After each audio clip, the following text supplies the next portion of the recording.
Would you vote for a politician without a university degree? Even though less than half of Dutch people have attended university, people with a vocational education are significantly underrepresented in parliament. Quin Blokzijl is on a mission to change that, and he's here with me today. Thank you very much, Quin, for accepting the invitation and being here. Thank you. I'm really excited to meet you and to talk about your mission. But first, I'm really curious, what did you want to be as a kid when you were growing up? When I was a kid, that's a good question. I think YouTuber. Wow, that's very Gen Z. Yeah, I feel very much Gen Z when I say that. Yeah, but YouTuber. How does your day-to-day activity now, or what you do right now, relate to those of your early years? Do you think you as a kid would be surprised by what you're doing right now? Yeah, yeah, definitely. At that time, I wasn't really concerned about society or improving the world, maybe. Now I am more busy with that. So I will be very much surprised how my life went. Yeah, but I'm still content creating, so...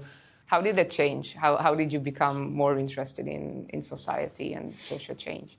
I think through experience things I experienced as a teenager and adult now. What have been some key experiences for you that really shaped how you see the world and what you do in the world? The school system, how it's organized in the Netherlands, but also I think around the world, that yeah, there are some things in life that are very important to a lot of people, in which I think are not important at all. We will come to that, like diplomas or credentials maybe in general. That shapes a lot of people's lives, which are a very narrow side of a person. But I think that kind of experience changed my view of the world. Can you think of the first few times or the first key experiences when you have started thinking about the fact that you just see these things differently than most people around you? Yeah, there are a lot of key experiences. I think mostly from my mother. She's a nurse, and yeah, she works 20 years in that hospital in Amsterdam. But she saw very quickly that yeah, people from 20 years old just walked in and earned more straight away and became the boss because they have more diplomas. But she works there for a lot of time, so she has very much more practical, knowledge. But that was not really recognized, and that frustration, that's one of the things she let out very often at the dinner table. So I think that kind of signals came very close to me, and then I also experienced it by myself when I became yeah, practically educated, and I had the same experiences, and that was like topping up all those things. One would assume that if you grow up and your mother is a nurse and has these experiences, then maybe it would motivate you, maybe out of anger or just because of your financial goals, to go on and get then the diplomas, then be the person who enters the hospital or the company and starts earning so much money. What was going on, let's say, in your head as a teenager, listening to these experiences of your mother? Was it already on your mind a little bit that you want to change this? No, definitely not. I don't know why I want to change it, actually. I think all those experiences were topping up, and it was too much, I think, to handle. And I think it was someone that I've met that, like, you can also change this, right? You don't have to join this system. You can change the system. And I think I met different people who said that, and that was like the push to, oh yeah, maybe that's true. Maybe I can do something about it. Yeah. Because at that point, I assume when you met them, you already experienced some of these problems yourself. So how did you start experiencing them? When I was a vocational student in trade school, you can call it. Yeah, a lot of experience that, like, people were calling you lowly educated. Or when I went to a dating event with friends, we could not come in because we weren't highly educated. That was like the criteria to join that event, to date, to meet the love of your life. That was not for us because we were lowly educated. So the door was closed. So that kind of experience where like a lot happening because I was practically educated. So yeah, that was always happening when I was in school, but also after that. How are actually your days look like right now? You do a lot of different things. Yeah, I made it my mission to tackle the system. Mostly I'm a garbage man right now. I clean up the streets, but I'm also opinion maker, opinion leader, how do you want to call it? So that's our mostly filling my days. How did you become a garbage collector? I chose for that because before I worked in a very much prestigious organizations in the European Parliament, but also the Ministry of Foreign Affairs. But those things were not really making me happy as a human, as a person, because closed doors, very much inside. So I wanted to do something outside, and I asked ChatGPT what is far distant from something like the European Parliament or the ministry, and he came up with garbage collector. So that's very easy how it went, but also it supports my mission, of course. So it's related to each other. And how do you combine this now? So how you, of course, are very active on social media, but I assume also other platforms in person trying to achieve change. Yeah. How can I imagine that? Like in the morning you are collecting garbage and then in the afternoon you are talking to politicians or newspapers. Like how does it look like practically? Yeah, it's 50-50. So I think Monday, Tuesday, Wednesday garbage collecting, and the rest of the days this kind of stuff. But it can also change a little bit the days. But it keeps 50-50. It stays 50-50. You said that before, I read it from you, that you really enjoy doing this type of work. What is it that you like about it so much? I think mostly being outside. I think that's something I've very underestimated as a human, that you can just see the sun rising and going down. That experience has a lot of impact on your mental health. So being outside, but also, talking to citizens in the streets, you feel very much part of society. So that's gives a lot of energy on the end of the day. And I, of course, do something for society, like cleaning the streets. What are your interactions like with people on the streets and society? Because I think you also mentioned that you have some negative experiences as well. Yeah. So how do you come across, like how do people treat you as a garbage collector? Yeah, it's mostly positive. I mean, a lot of people give compliments like, oh my gosh, we can't live without you. And I'm so happy that you are doing this. So a lot of compliments, but also people were like, punching their in the car when they are waiting because we block the streets, So then sometimes they are like, hurry up, so a little bit angry. Or people were like, maybe like subtle things like, oh, nice that you are doing this, but I'm very much at ease in my inside with my cup of tea behind Zoom or Teams meetings. So it's different. And of course, some people think you are maybe, I think, a little bit dumb. Like they talk very, like you're, dumb or something, like you don't have any brains.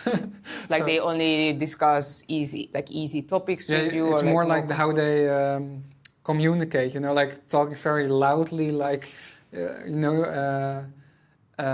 signaling those words specifically, like you're a little bit, do you understand this? Like that, yeah.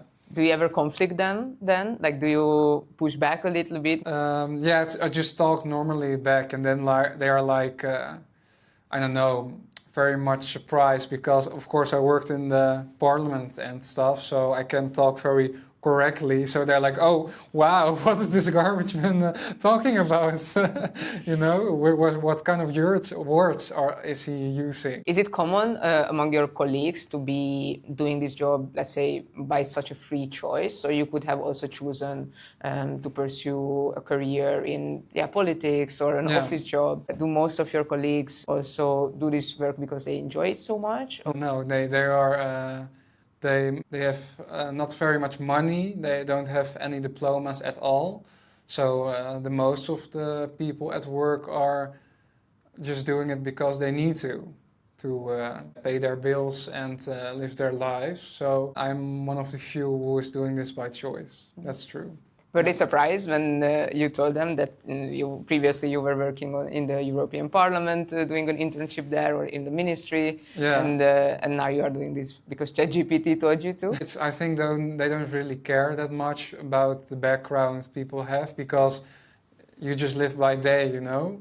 So it's not very, I don't know, they don't really care about the background. It was more like when I started, I had my first conversations in like a canteen with soccer, you know, soccer posters on the wall from Ajax. That's a big club in Amsterdam. And they said like, oh, what's that on your CV? Like they say, like, is this, and a colleague, he said like, oh, he worked at the Europa Park in Germany, you know, that theme park. So that was for me the ultimate sign that they just, it's very, you know, a big far off your bed show, all those ministry and politics and that kind of stuff. You also said that there were other significant differences between the people that you were surrounded by in the European Parliament or in office jobs and your current colleagues. And I read you saying that they have higher emotional intelligence, for example. Yeah, Can you tell me more about that? Yeah, I was very much surprised about that. That some colleagues on the garbage truck, they are more indeed emotionally intelligent than a lot of diplomats I met at the ministry, or politicians, or maybe even at higher positions. So because, you know, they can very much fast feel how you are sitting by and how you're feeling, and they can make a little bit jokes around it, you know, like, how are you doing, mate, that kind of stuff. And I saw that people in very much high positions, which are, for example, from Harvard or Oxford, or have those whole, you know, things done, that they were more like just very distant to people, not really that social always. So if you talk about intelligence, emotional intelligence, that was one of the biggest difference I saw very quickly. Do you have an idea or a hypothesis why that it could be? Do you? Yeah. My immediate reaction would be that maybe because those environments, like the office jobs and politics and finance, are extremely competitive. Yeah. So I do have the feeling sometimes that those people look at each other so much like competition. But there are so many things, like you said, like just spending time outside. I think it also opens your mind and soul and the heart up a little bit. Yeah. And I think being in an office the whole day, being very stressed about achieving the next ladder in your job, I think maybe it makes you, just more stressed in general. But I don't know. I was just curious about what you think. I agree. Yeah, it's possibly a lot of things combined, but I agree. A lot of competition, the environment. Yeah. So it does sound that being a garbage collector is a great fit for you, or there is a lot of things that you enjoy in it. What are still the things that you would like to change about it? Because you talk a lot also about the issues that your colleagues or practically educated and then technical workers in general face. What are the core issues there? The core issues that are on their minds, for example, the prices which are going up. I think that was the most things I hear, like every time I'm on the garbage truck. The prices of riding your car, the housing prices, the supermarket, your food is not that cheap anymore. I don't know if it was in the back in the days, but now it's insane, you know. So I think that a lot of issues are on their minds, and for the rest, I think indeed the very competitive society which is created, like we talked about it, you know, getting a degree, struggling in corporate businesses to get up. I think those are all of the same idea that you need to fight for your life, you know. I think, yeah, that is very much alive also on the garbage truck. Yeah, I think you put it very well. I think so many people on all different levels of society feel like they are fighting for their life, even though they shouldn't feel like that. So turning a little bit then on your other activities, you are of course also collecting or a garbage collector, but you are not just doing that, but you are doing a lot of activism, and indeed you are an opinion leader, talking to people and in the media about your mission. Tell me more. Please tell me more about your mission. Yeah, the mission. I still don't really know what it is exactly, but I think it has a lot of key points that, how intelligence is decided is very narrow, or sometimes even completely arbitrary. That you need to be highly educated to succeed in life, or then you're smart. I don't think that's true. A lot of people aren't even highly educated, but are very intelligent, or you know, very capable, or doing certain things. I think that's one of the most key points I have in my mission. Also, you know, being enough as a human, a little bit fighting the meritocracy. I don't know if you know that theme. Meritocracy? Yeah. As in achieving success based on your merit? It's a moral system that's actually everywhere in our Western civilizations. I think even in the world that, you know, in it you need to fight for your life, or you need to prove yourself to get certain things, or to be recognized. And I think that's a very false ideal, and there's a lot of people stressing out and even fueling things like populism, or you know, people who just you know, exclude themselves from the democracy, for example. So it touches a lot of things. Do you think that this affects vocationally educated people more? Yeah, definitely. I mean, they are underrepresented in the parliaments, in the Western parliaments, but also in the media. And of course, in all the researches, you see that the practically educated are mostly, you know, are not voting, or voting for more like extreme channels, or feeling sometimes even very down, emotionally down. So what would you say are the main problems are there? So one would be just mental health in a way. Also maybe the lack of respect or recognition in society, perhaps also the income and the finance related things, and then the involvement in public discussion or democracy. So can we break this down a little bit? Yeah, it's economic and societal. Yeah, that's true. So how much you have in your wallet, for example, that you not always earn very much if you're practically educated. I mean, my mother, for example, she's a nurse. She doesn't earn as much at maybe like a doctor, or you know. Do you think she should? So do you think that the fair compensation for the work of a nurse would be more or less the same compensation as a doctor gets? Yeah, or like maybe some other disciplines, like in investment banker, or you know, that. I mean, that's a discussion I really want to break open. Like, what do you need? What's your worth? I think that's the biggest question here. Like, when are you deserving something? And I think those questions are not really much asked. They are just here like, oh, you're doing that, so you deserve that, but not like, why? Oh, maybe a nurse or a garbage collector maybe needs to earn more than people who are managing things in an office, for example. I think those questions are very important. What are potential next steps or potential ways to change this? Because my first reaction to hearing you talk about it is also a little bit that some jobs just also... So for example, if you work for a for-profit company, then your job directly generates financial value for that company that can afterwards partly be given back to you, right? But if you are working in the public sector, for example, as a nurse or in healthcare or education in general, it's a bit more difficult to see exactly how much value, financial value, your job is generating. And of course, your salary is paid by taxpayers.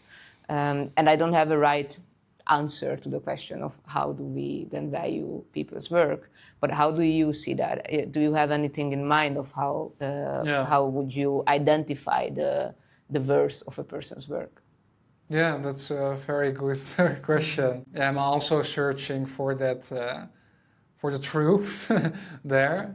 I sometimes think it's just completely wrong based. So maybe we can also change definitions a little bit, like maybe you can earn more in life, also socially, but also financially, when you're more like a good human, you know, like friendly, being friendly, or, you know, more sympathy. That are kinds of heuristics that are maybe need to deserve more in life. So that's like, you know, what's worth and when do you deserve something. I think that can be completely changed. Yeah. But then one main aspect of the problems that you are trying to solve is the income level. Like how much do we value financially the work of vocationally educated people? Yeah. But then another one is just being involved in public discussions, debate, politics, right? Tell me more about that. Yeah, it's very interesting that actually the half of, or maybe more, of all of the Europeans, for example, are excluded from the European democracy. I mean, I was the first vocational student or one with a practical background who worked in the European Parliament, for example, and that's very strange, right? That actually all of the working people are not there. So yeah, I think we have a lot of things to do to make the democracy for all of us. Would you say that just because there are no practically educated people in Parliament or in the European Parliament, does that mean that they are excluded from democracy? Yeah, I think it is. I mean, also if you look at the background of the politicians by themselves, they are mostly highly educated, but also, like, you know, the assistants, so the whole body of the functioning democracy are also people from the very same narrow background. I mean, if you're highly educated, I don't really care, but when I was walking there, it was also like from the same, you know, a lot of people from Harvard, for example, or Oxford, so it's university, but also, like, you know, also on top of that, also very narrow backgrounded. Also people with maybe, I think, a bigger wallet, for example, or rich parents. So, I mean, it's also correlated to each other, right? That if you have a highly degree, then mostly you also have more money, of course. So I think that's important to tackle. So just because there are no practically educated people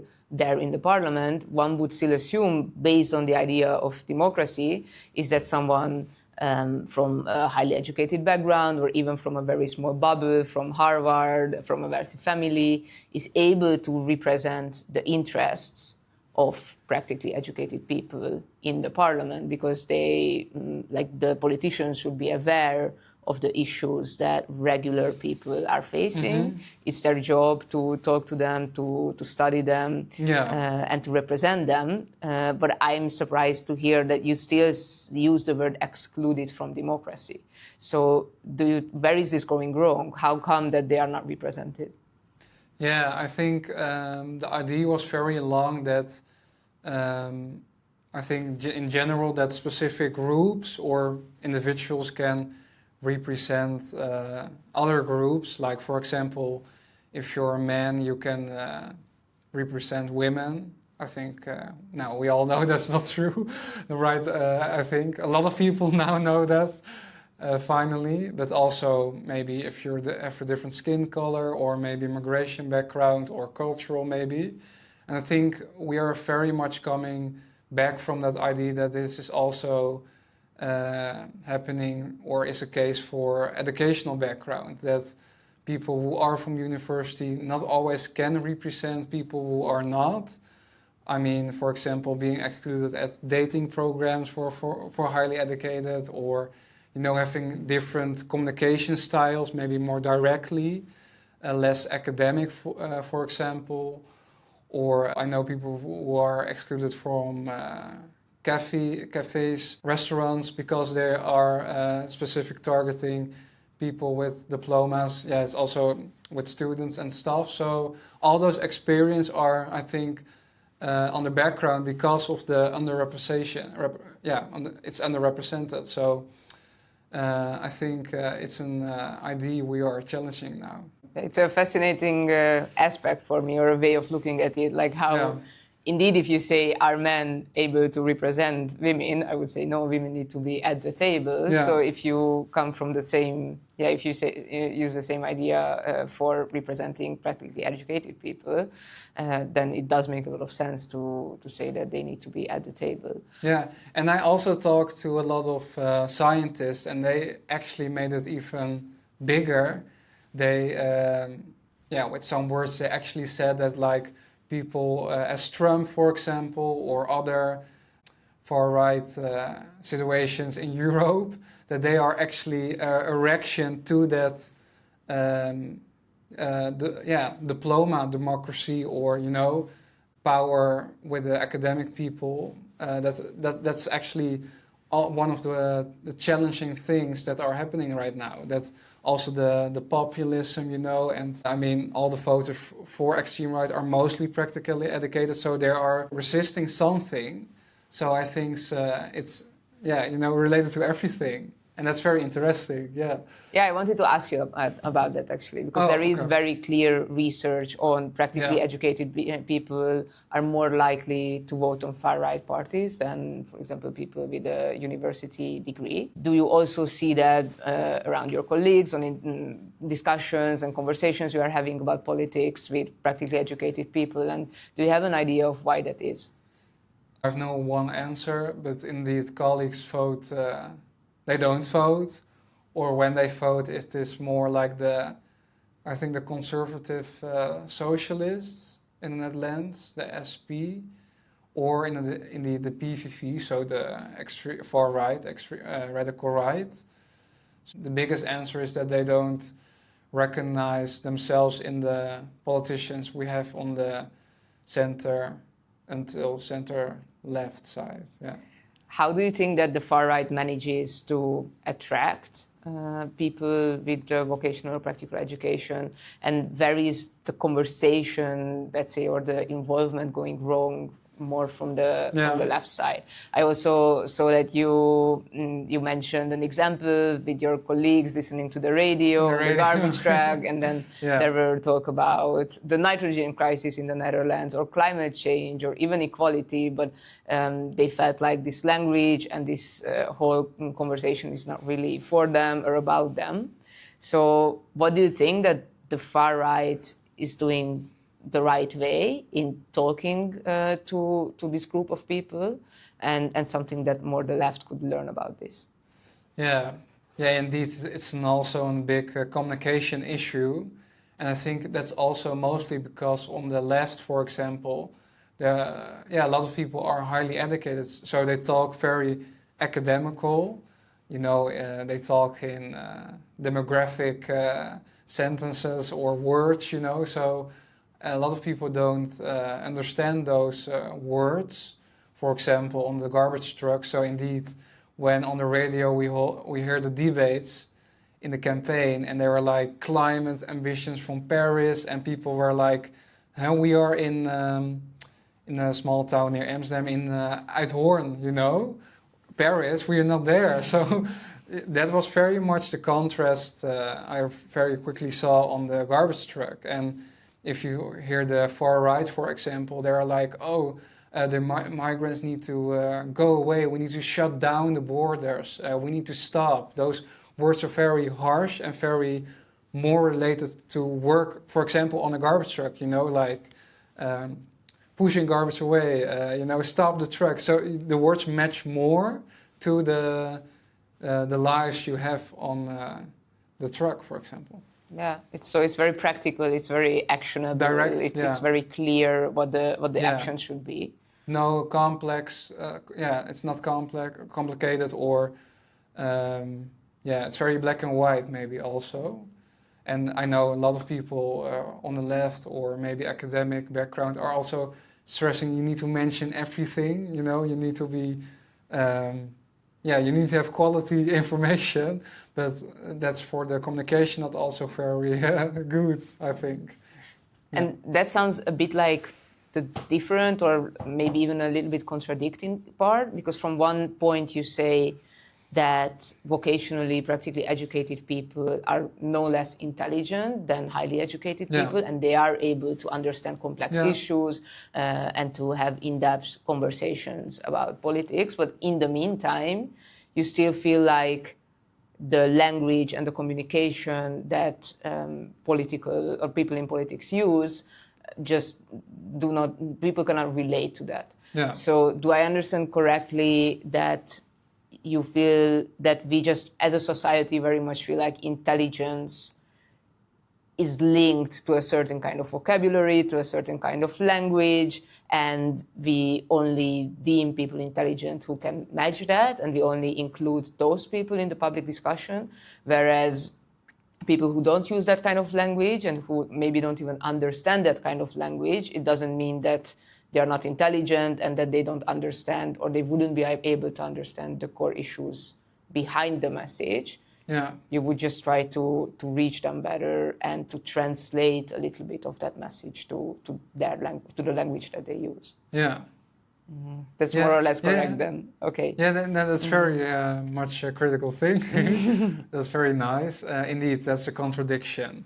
I think, for example, people on the garbage truck understand the academic, words and things they use, but I think the life you have or the environment, the way of life, I think that's the main thing. So I think they understand it, but it's not matching their daily life. So if you have a far-right politician, for example, who say like, shut down the borders or, shutting things down, it's more, it's closer to the daily life, the words. But I think people on the garbage truck understand academic, I understand that.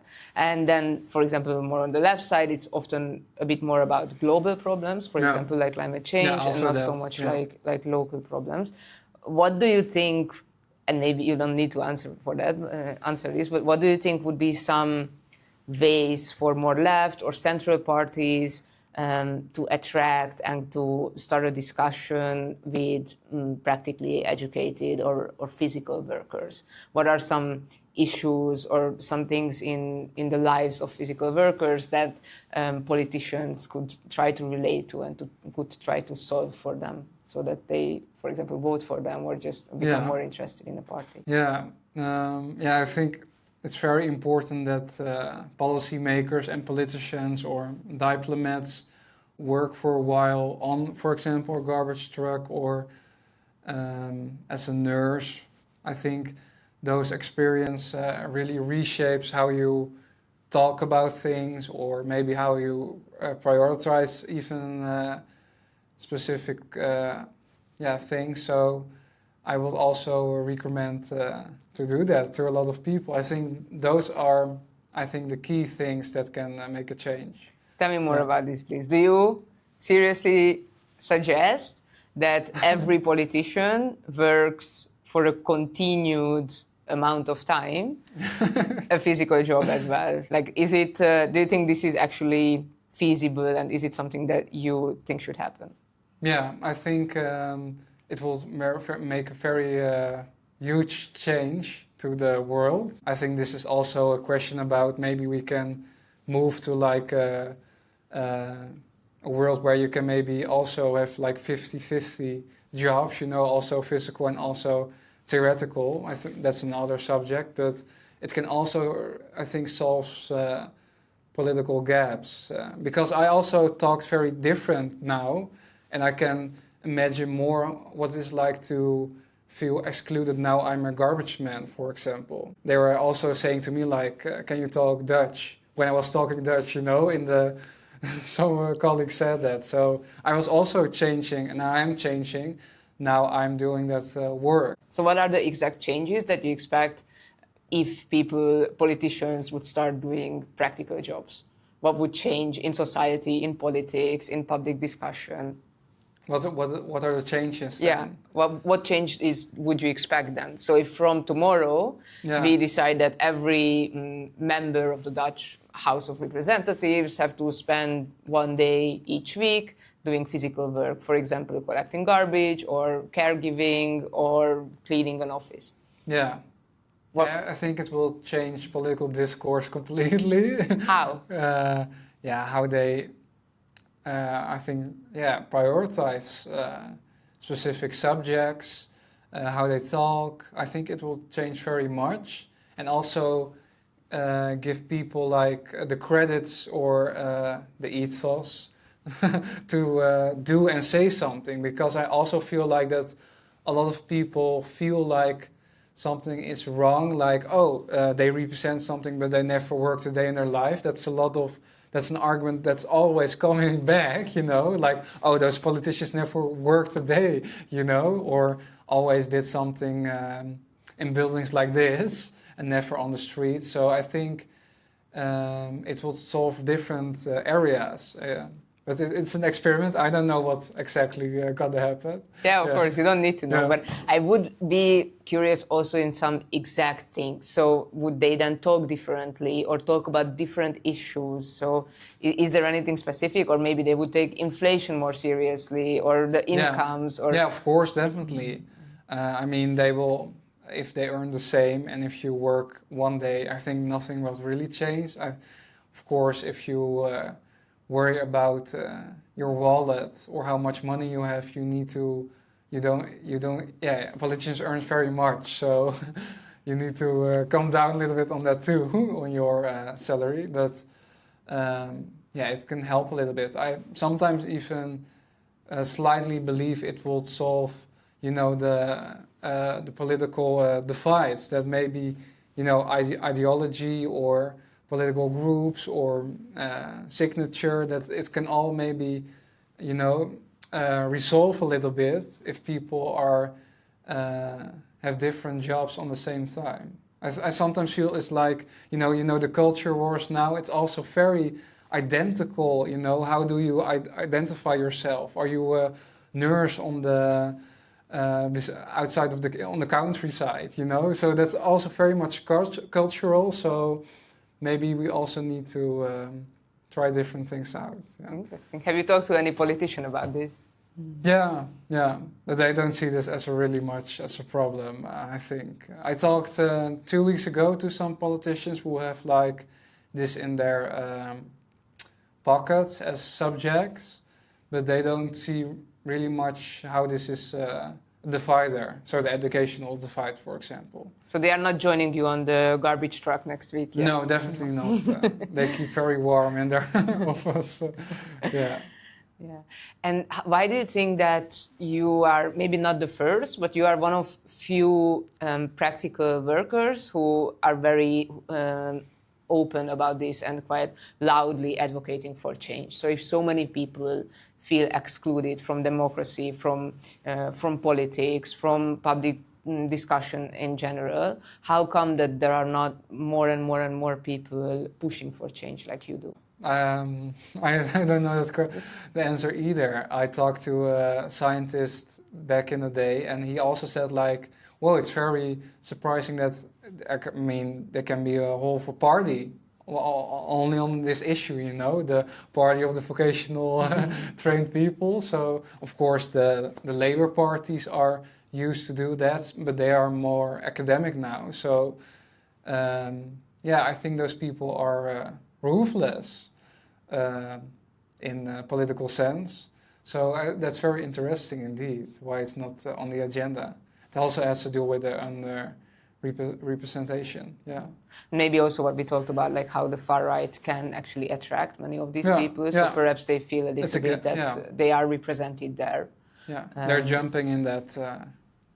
Even though this issue specifically is not even pushed by the far right, so they also don't talk about practically educated people being underrepresented. Yeah. And what do you feel could be a solution or a next step? Like we have all these problems that we talked about. How do you see success?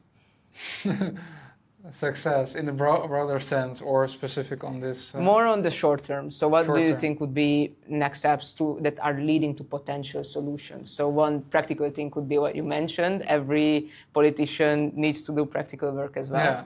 Yeah. But what are some other actual solutions that you are working towards? Yeah, I think it's it's a big arsenal of policy adjustments. How we talk about people, how we name or name those groups. So lowly, highly educated needs to stop, or how a salary is structured. That can change. How we talked about that.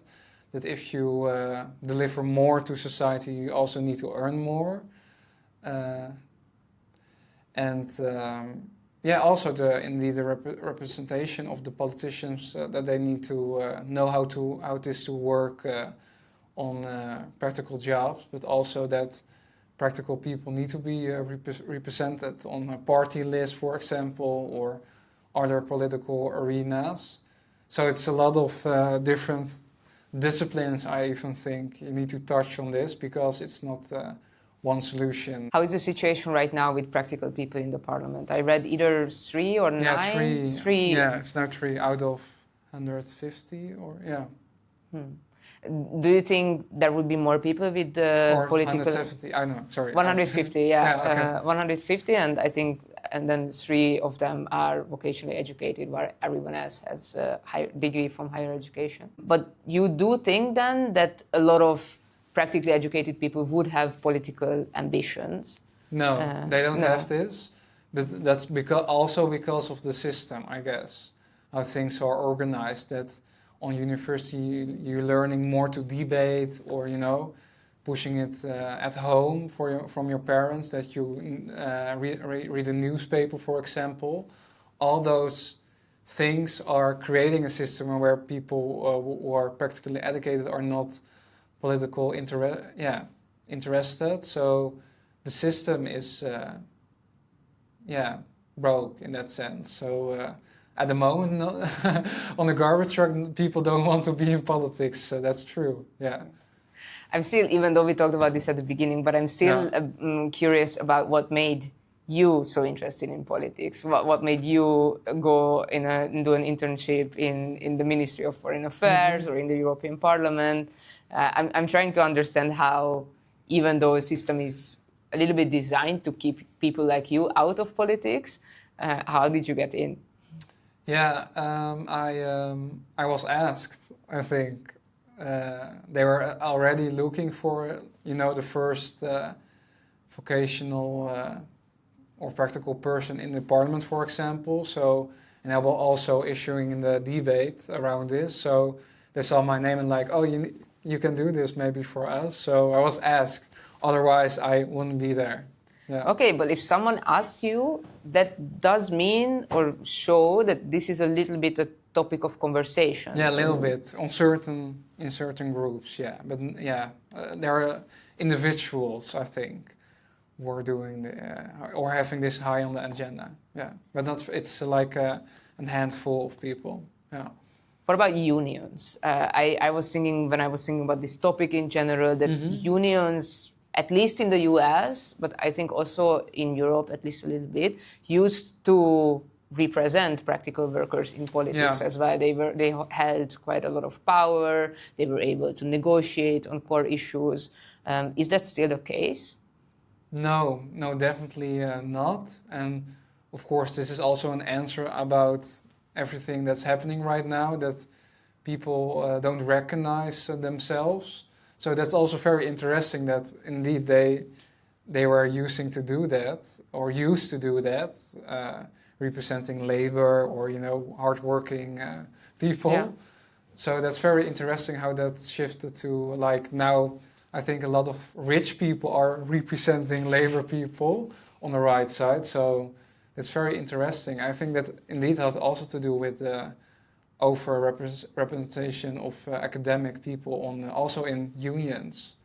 Yeah, I mean this also it's a very much used argument on the far right, like to the Democratic Party, for example, in America, or in the Netherlands also, like oh, you used to come up from the normal people or the working people, but you lost that completely background. That's the argument that also you always use, in the public debate.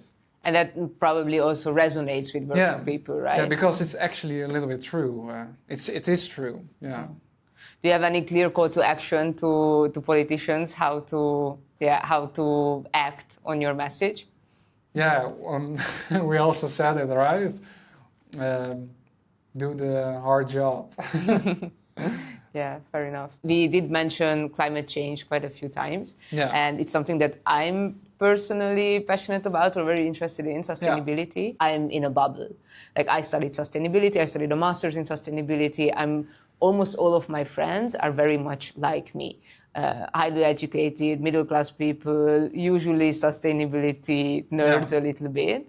And I am aware of how disconnected I am from reality. Oh, that's very nice. But that's about as far as it gets. So I actually don't know much about how do regular people, like we are all regular people, but how do people who do a different kind of work, who don't have the time or capacity to learn about climate change or sustainability, like how do they see this issue, and how could it be easier for them to get involved, to understand, because I assume that they also care, but maybe it just seems too big or too maybe far away. Yeah, that's very interesting because people... sometimes they call themselves conservative, and then you're against climate ambitions. So that's very interesting because, to be conservative, to conserve your environment is also actually very much about, keeping your planet healthy. So that's also a huge contradiction. So you see that the climate debates is also on that cultural divide, like you're in the city, highly educated, eating grass and wood, that you're for the Greta Thunberg symbol. So that's very interesting how people put that on that cultural divide. So I think that's also about communication, how you communicate about this issue, or also visualize. I mean, the Extinction Rebellion protests on the street, on the roads, are always film those people with with those high socks, clown socks, and that's the image, and that don't resonate with people, for example, on the garbage truck. So I think you can also pimp it a little bit up, those image about more like rough. I think that's very much true. I think that's how easy it is sometimes, but also keep it very local. So not the climate ambitions in Paris, but also keeping the streets clean. I actually also recorded a previous podcast about impactful careers in sustainability, and we often think about impactful careers like sustainability consulting or working for the UN or a big NGO or something like that. But I so much believe in smaller local problems as well, and impactful careers being nursing, caregiving, cleaning up the streets, or giving out food or caring for homeless people. And there is a lot of let's say, kind of debate of whether you should be working on the biggest problems in the world, or is it also impactful to solve small local problems? And I feel that so many practically educated people are actually solving social and environmental problems locally, and they don't get the recognition that they deserve for it, as in like the sustainability bubbles, that they don't know that they are also part of this mission of sustainable development. Is that also what you feel, or do you feel like they know that they are actually part of the sustainability mission and agenda? They don't know, because those terms, sustainability, is very much, it's a big question mark. What does it mean, sustainability? So this is also, a communication issue that also widens the gap that people are feeling. So someone who is working in a recycling factory, for example, or physically collecting the garbage, or working in healthcare, so they don't know that they are working in sustainability. No, they don't really know, because of just the different communication styles on how do you call certain things. So it's like someone referred to the Tower of Babel, that story, that people didn't understand each other anymore. Sometimes it feels like this, like people have very much high ambitions and of course very noble goals, but a lot of people don't understand the message. And of course, I'm also for climate ambitions to tackle the climate and the climate goals in Paris. And I think people on the garbage truck are also for that. But it's the different styles or how you see those things. I think that's the gap that's created. Yeah. So we talked about what you wanted to be as a kid at the beginning, right? YouTuber. Yes, but you are still so young. I still want to be a YouTuber. You still want to be a YouTuber. Yeah. Is that how do you see yourself on the longer term now? What are your goals? What are your next steps? You have a lot of ambition, and you are you have made yourself a really big mission. Yeah. So how are you going to continue your mission? I tried different things. So I think I still want to be a garbage collector until I'm dead. So I think, it was mostly making me happy for the day. And besides of that, I really want to have these missions in different forms, maybe also on YouTube or for the newspaper or the public debate, opinion making, how do you want to call it? So I think that's going to still, going to be the way to go in the future. And I think that's a very nice combination, 50-50. Are you thinking about perhaps getting more involved in politics, maybe running for public office at one point?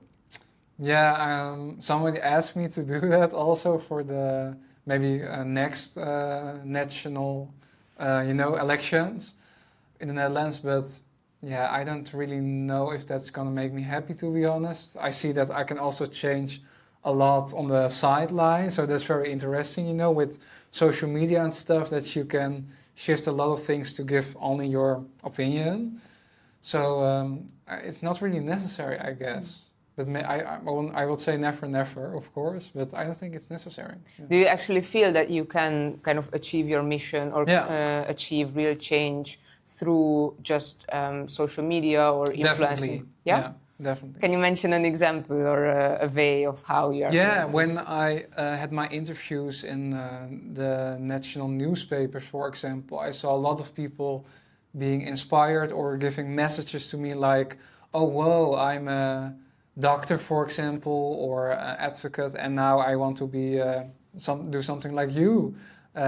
Also be like garbage collecting or being very practical. So I think you can change a lot of things by one interview or giving your opinion. Yeah.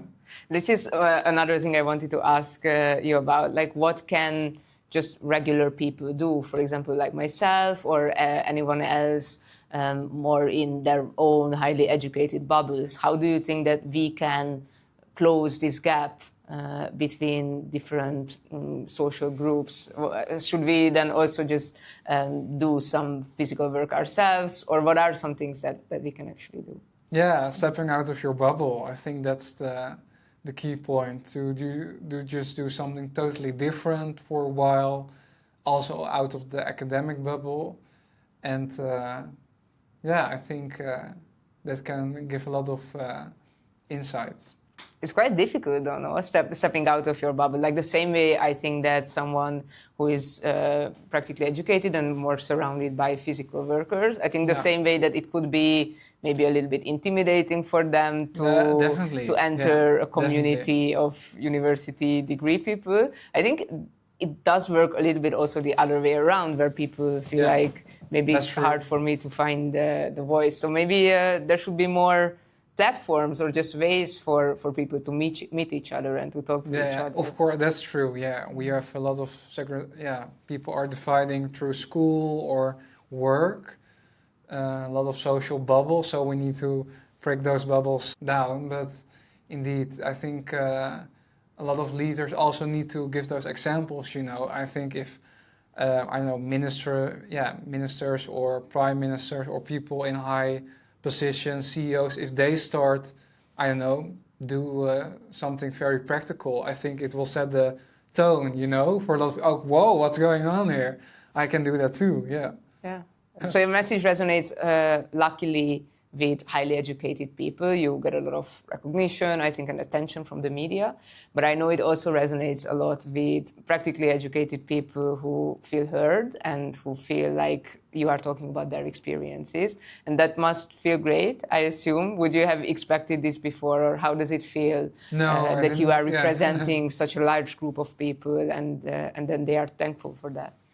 Yeah, I didn't expect very much. I was just doing something randomly, and then it resonated. So it was a surprise, and I'm still sometimes surprised about how the landscape is. That some people are indeed agreeing, some people are not. I think most people agrees. I think it's 60-40.